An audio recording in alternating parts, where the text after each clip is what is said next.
Meg and Charles Antoine have asked me to reflect on my experiences being deployed to Cox's Bazar to support the Communicating with Communities working group from September to November last year. When I arrived, the working group was functioning at a limited capacity for a range of reasons. One of which was there was no technical capacity for the actual coordination role within the working group. And this meant that several of the more traditional functions of a working group were lagging behind the rest of the response, particularly when it came to planning and advocacy for inclusion of communication and community engagement in sector response plans. But there was also a wider issue. There was a problem with the lack of technical capacity across all agencies.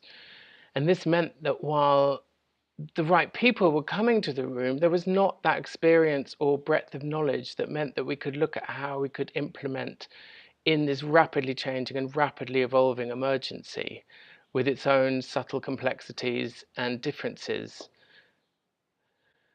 The other issue that we saw was one that was slightly more territorial in nature, and that there was some conflict between some of the operating agencies, which meant that there was more discussion about who would take credit for certain activities and actually rolling out those activities themselves.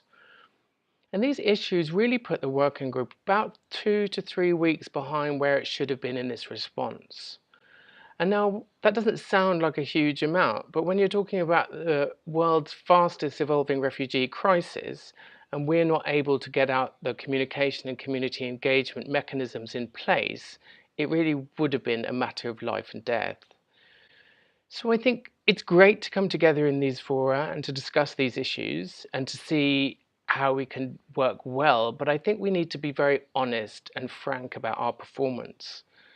And if I were to reflect on my experiences working on communications and community engagement over the past 10 or 12 years, and then to look at the performance of the humanitarian community when it comes to this issue in Cox's Bazar, I would say that we didn't do enough, and we didn't do it quickly enough to support who arguably are the world's most vulnerable people.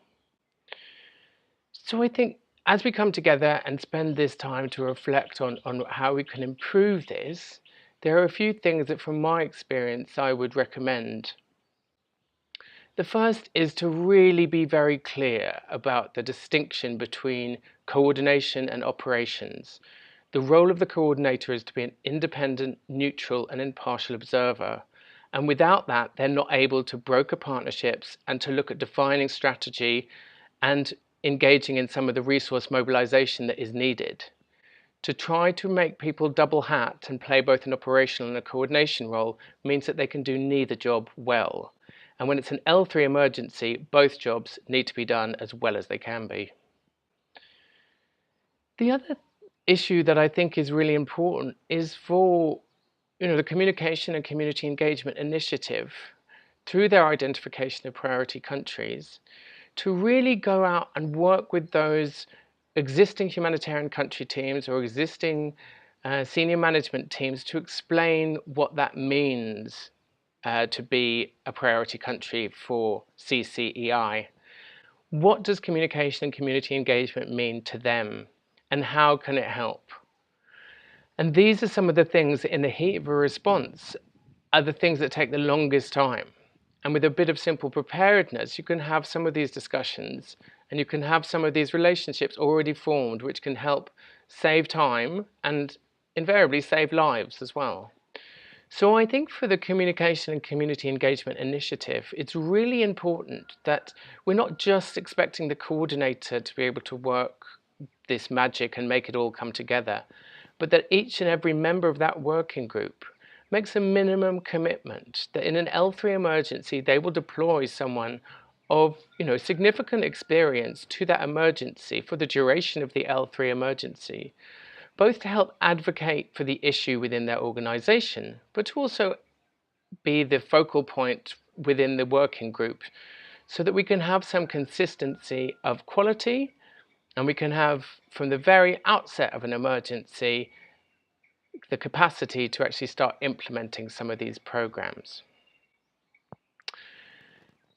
I think As we look at the more broad issue of how can we make, this communication and community engagement initiative more relevant and more predictable and more consistent, is this need to have practical operational people. If you are that program manager or if you are that sector lead and you have got 100 different priorities to get done, to really try to complete your plan on time, to meet the donor requirements, and if we're just seen as another add-on, another headquarters initiative that piles up behind gender and disability and environment and all these other issues, then we're not really going to be integrated. And to make that happen, we need to be providing the practical solutions on the ground. And for that to happen, you need to have experienced people who can tell these program managers and sector leads how to do this, how it can help them, and what a difference it can make in achieving their program goals. Now, that's not to say that meetings at the global level are not important. There's always going to be the need for that. And there'll always be a need for that kind of global level advocacy and the role and function of these different networks. But we also need to focus on having the boots on the ground and the people who can do this work. And unless we have that very clearly articulated, and unless there are those commitments, we will fail at what we seek to achieve, and we will fail these people when they need us the most. Now, obviously, you have a limited amount of time, and I know that you're going to be looking at several key issues, but I just wanted to share those reflections to give you a bit of an overview of some of the thoughts I had coming out of Cox's Bazar. Once again, thank you very much to Meg and Charles Antoine for asking me, and good luck with the rest of your discussions.